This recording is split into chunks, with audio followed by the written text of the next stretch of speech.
भक्ति सागर SMS DMs में आपका हार्दिक स्वागत है। आशा करता हूं आप सभी स्वस्थ व सुखी होंगे। आज हम आपको सनातन धर्म के बारे में हमारे मित्र, हमारे मंदिर के पंडित जी श्री राजेश शर्मा जी के विचार आपके बीच में रखेंगे। आशा करता हूं आप सब इसको लाइक व सब्सक्राइब करेंगे, और अभी तक आपने इस चैनल को सब्सक्राइब नहीं किया है तो मेरा आपसे निवेदन है कि आप इसे प्रेस बेल और लाइक करें, सब्सक्राइब करें। जय हिंद, जय भारत। भक्ति सागर एसएमएस डीएमएस के प्रिय श्रोताओं, आप सभी को पंडित राजेश शर्मा का नमस्कार। मित्रों, आज मैं आपसे सनातन धर्म के विषय में अपने कुछ विचार आपके साथ साझा करना चाहता हूँ। सबसे पहले सनातन शब्द, इसका अर्थ है सनातन अर्थात पुरातन, शाश्वत, जो सदैव रहने वाला। सनातन का अर्थ ना तो इसका कोई आदि है, ना इसका कोई अंत है। ये सदैव से इस पृथ्वी पर विद्यमान था, है और आगे भी रहेगा। सनातन धर्म मुख्यतः इस संपूर्ण भारतीय उपमहाद्वीप में सदियों से चला आ रहा है।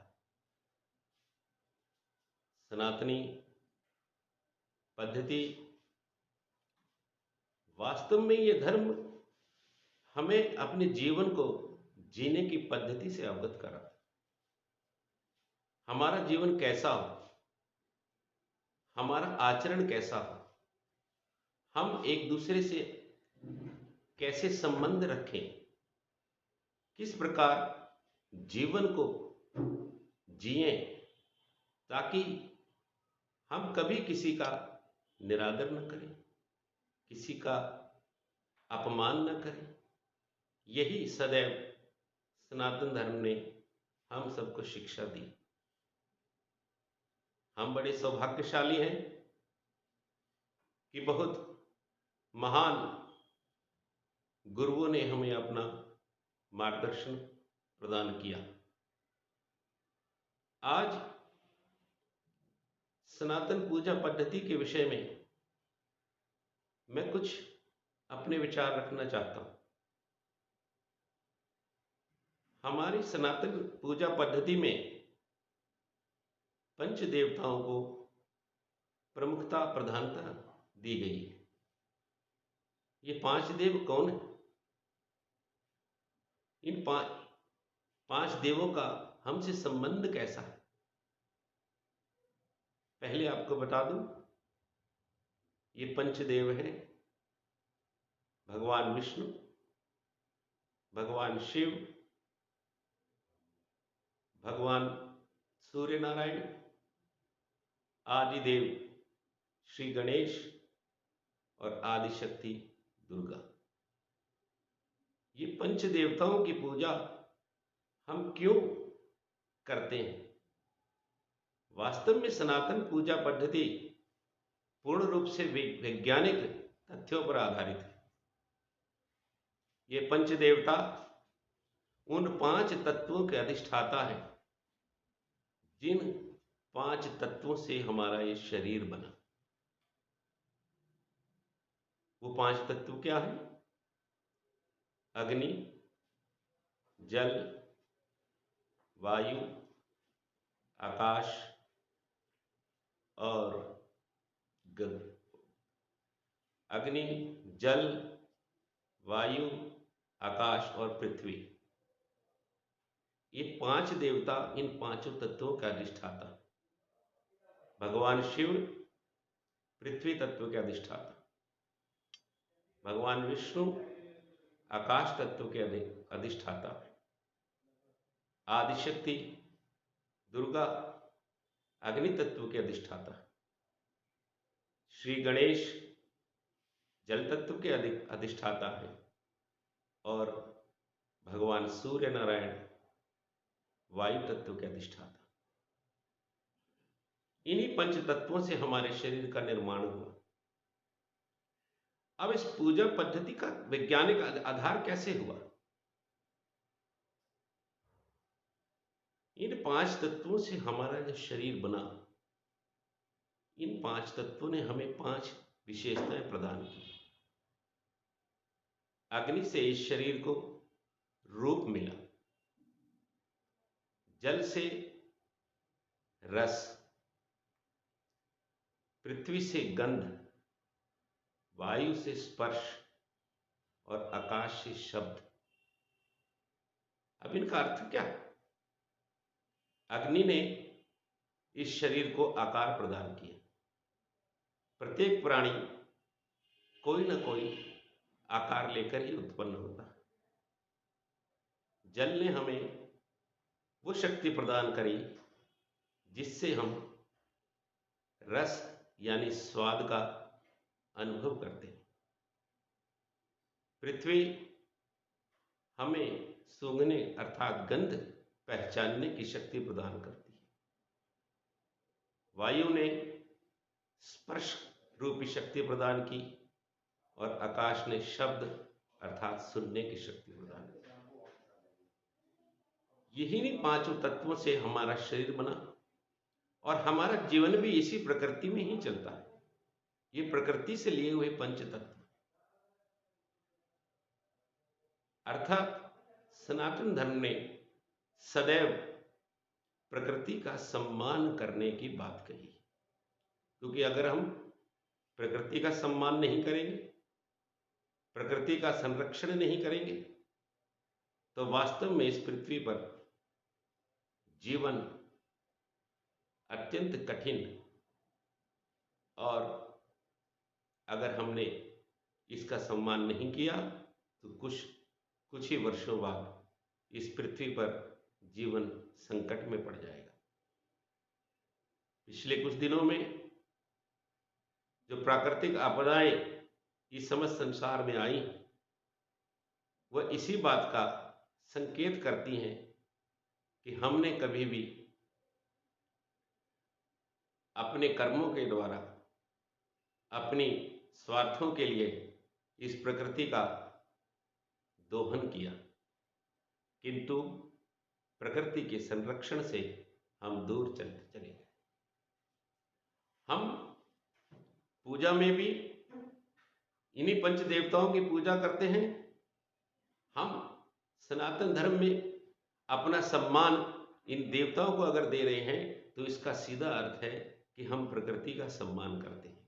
प्रकृति से जीवन मिला है और प्रकृति से ही इस पृथ्वी पर जीवन चलेगा। ये वैज्ञानिक तथ्य है। अगर हम विज्ञान को नहीं मानेंगे तो हमारा जीवन संकट में पड़ जाएगा। आज सनातन धर्म की एक और विशेषता की ओर आपका ध्यान आकर्षित करूंगा। सनातन धर्म ने सदैव दूसरे धर्मों का सम्मान किया। हमने सदैव सर्वधर्म समभाव की बात की। हम किसी का निरादर नहीं करते, हम किसी की निंदा नहीं करते, ना ही हमारे गुरुओं ने इस प्रकार की शिक्षा दी। हम अहिंसा में विश्वास करते हैं, किंतु धर्म की रक्षा करने के लिए समय आने पर अगर हिंसा करनी पड़े तो वो भी हम करना जानते हैं। धर्म की रक्षा सर्वप्रथम सदैव होनी चाहिए, क्योंकि धर्म से ही जीवन चलता है और धर्म से ही आगे भी जीवन चलेगा। आज एक छोटी सी एक आपसे कथा सुनाऊंगा, जिसमें पराई निंदा को विशेष रूप से त्याज्य माना गया। एक समय की बात है, एक राजा था। वह राजा प्रतिदिन 100 अंधे व्यक्तियों को भोजन करवाता था। उनको भोजन करवाने के पश्चात ही वह स्वयं अपना भोजन ग्रहण करता था। एक दिन राजा की रसोई में भोजन पक रहा था। उस भोजन में खीर बनी थी, किंतु संयोगवश या कहूं दुर्भाग्यवश रसोई में एक विषैला सर्प प्रवेश कर गया और जिस पात्र में खीर रखी थी उस पात्र में उस सर्प ने अपना मुंह डाल दिया, जिसके कारण उसके विष की कुछ बूंदें उस खीर में जाकर मिली। खीर विषैली हो चुकी थी। ना इस बात की खबर रसोइयों को हुई, ना और कोई भी कर्मचारी जो रसोई में काम कर रहा था उसको इस बात की खबर हुई। जब भोजन परोसा गया तो वो भोजन खाने के पश्चात वो 100 के 100 अंधे व्यक्ति मृत्यु को प्राप्त हो गए। इस बात का उस राजा के मन पे गहरा प्रभाव पड़ा। उसके मन में बहुत ग्लानि हुई कि आज मेरे कारण 100 व्यक्ति काल का ग्रास। उन 100 अंधे व्यक्तियों की मृत्यु का भार राजा अपने मन पर सहन न कर पाया और प्रायश्चित करने के लिए अपना समस्त राजपाट छोड़ करके वन में चला गया। वन में चलते चलते एक जगह उसे शाम हो गई तो राजा को कुछ ही दूर पर एक छोटा सा गांव दिखाई दिया। राजा ने सोचा कि संध्या होने वाली है, कुछ ही समय में सूर्यास्त हो जाएगा। अगर मैं इस गांव में ये रात बिता लूं तो अगली सुबह फिर अपनी यात्रा प्रारंभ करूंगा। ऐसा मन विचार में करते हुए राजा उस गांव में पहुंचा। गांव की चौपाल में कुछ व्यक्ति बैठे वार्तालाप कर रहे थे। तो राजा ने उनसे एक प्रश्न किया कि क्या इस गांव में कोई धर्मपरायण परिवार रहता है जिनकी धर्म के प्रति पूर्ण आस्था हो? तो उन चौपाल में बैठे हुए एक व्यक्ति ने राजा से कहा कि कुछ ही दूर पर एक घर है, वहां 2 भाई बहन रहते हैं।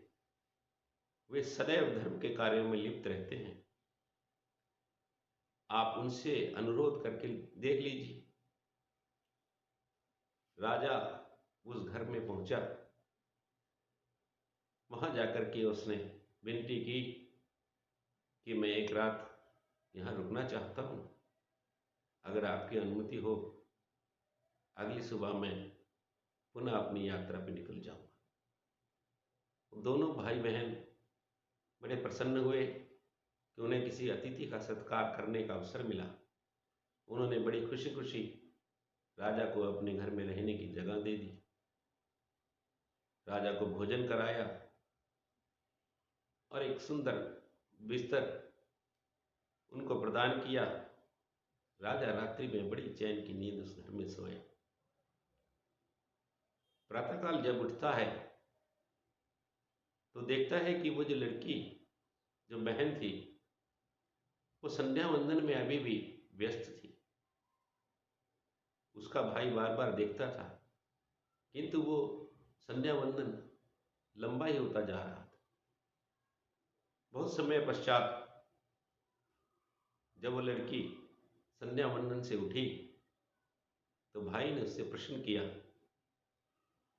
कि आज क्या बात हो गई, इतनी लंबी ध्यान, इतनी लंबी पूजा? तो बहन ने कहा कि आज देवताओं की सभा में एक बड़ा विचित्र मुकदमा आया हुआ था। मैं उसी को सुनने में वहां खड़ी रही और इसलिए मुझे देर हो गई। तो भाई ने पूछा कि ऐसी क्या बात थी? तो लड़की ने कहा कि एक राजा के भोजन कराने से 100 अंधे व्यक्तियों की मृत्यु हो गई। अब देवताओं की सभा में यह प्रश्न उठा कि आखिर दोष किसका है? राजा का, जिसने भोजन परोसवाया, रसोइये का, जिसकी लापरवाही की वजह से सर्प रसोई में प्रवेश कर गया, या उस सर्प का जिसने उस खीर के अंदर अपना विष छोड़ दिया। तो भाई ने कहा कि फिर इसका निर्णय क्या हुआ? बहन ने कहा कि आज तो सारा दिन केवल इस विषय पर चर्चा ही होती रही, इसका निर्णय तो कल प्रातःकाल होगा। तो राजा मन ही मन सोचने लगा कि ये तो मेरे ही विषय में बात कर रही है, अभी इसका निर्णय तो देवताओं की सभा में हुआ ही नहीं कि दोषी कौन है, तो क्यों ना मैं एक रात और यहां रुक जाऊं और कल सुबह देवताओं का निर्णय सुनकर ही आगे जाऊं। तो राजा ने पुनः उन दोनों भाई बहनों से निवेदन किया कि मैं एक रात्रि और यहां रुकना चाहता हूं। तो दोनों भाई बहनों ने उसकी बात को सहर्ष स्वीकार कर लिया। अब राजा एक दिन के लिए और रुक गए, लेकिन उस गांव की चौपाल में बैठे हुए व्यक्तियों के पास जब ये समाचार पहुंचा, जब ये सूचना पहुंची, तो वो अपने अलग अलग विचार देने लगे। एक व्यक्ति कहता है, मैं तो पहले ही जानता था कि राजा सही व्यक्ति नहीं है, ये तो कोई मुझे दुराचारी व्यक्ति लगता, जो एक सुंदर स्त्री को देखकर पुनः एक और रात रुकना चाहता। दूसरा व्यक्ति राजा को कहने लगा कि इसकी नीयत हमें अच्छी नहीं लग रही, ये इन दोनों भाई बहनों के साथ कुछ बुरा करना चाहता है ये व्यक्ति। खैर, उस चौपाल में उपस्थित सभी व्यक्ति राजा की घोर निंदा करने लगे। दिन बीता, रात्रि हुई, राजा भोजन करके सो गया। अगले दिन प्रातःकाल बहुत ही जल्दी उसकी नींद खुल गई। वास्तव में कहूं तो उसको रात में पूरी तरह नींद भी नहीं आई। वो उत्सुक था, देवताओं की सभा में अपने विषय में क्या निर्णय होता है यह जानने का इच्छुक था। अगले दिन प्रातःकाल उठ करके बैठ गया और प्रतीक्षा करने लगा कि कब वो लड़की अपनी साधना से उठेगी और देवताओं का निर्णय बताएगी। जैसे ही वो लड़की सुबह अपनी साधना से उठी, राजा उसके पास पहुंचा और पूछने लगा कि देवताओं ने क्या निर्णय दिया, किसको दोषी माना। तो लड़की ने कहा कि देवताओं की सभा में निर्णय लिया गया कि वास्तव में दोषी तो राजा ही है और उसको सजा भी मिलनी चाहिए। तो राजा ने पूछा कि उसको क्या सजा उन्होंने देना स्वीकार किया। लड़की मुस्कुरा के बोली, लेकिन एक बात है कि देवताओं ने जो आपके लिए सजा सुझाई थी, वो सजा तो हमारी चौपाल में बैठे हुए व्यक्तियों में उन्होंने वितरित कर दी, उनको बराबर रूप से बांट दिया। तो मित्रों, अगर हम किसी की निंदा करते हैं तो वास्तव में हम उसके दोष भी अपने सिर पे ले लेते हैं। यहां दोषी राजा था, उसको सजा मिलनी थी, लेकिन चौपाल में बैठे हुए निंदा करने वाले व्यक्ति राजा की सजा के हकदार बन गए, क्योंकि राजा के दोष निंदा करने से उनके सिर पे आ गए। इसीलिए सभी से विनती करता हूं कि हमें पूरा प्रयास करके दूसरों की निंदा से अपने आप को बचाना चाहिए। आज अपनी बात को यहीं विराम देता हुआ, जय श्री राम।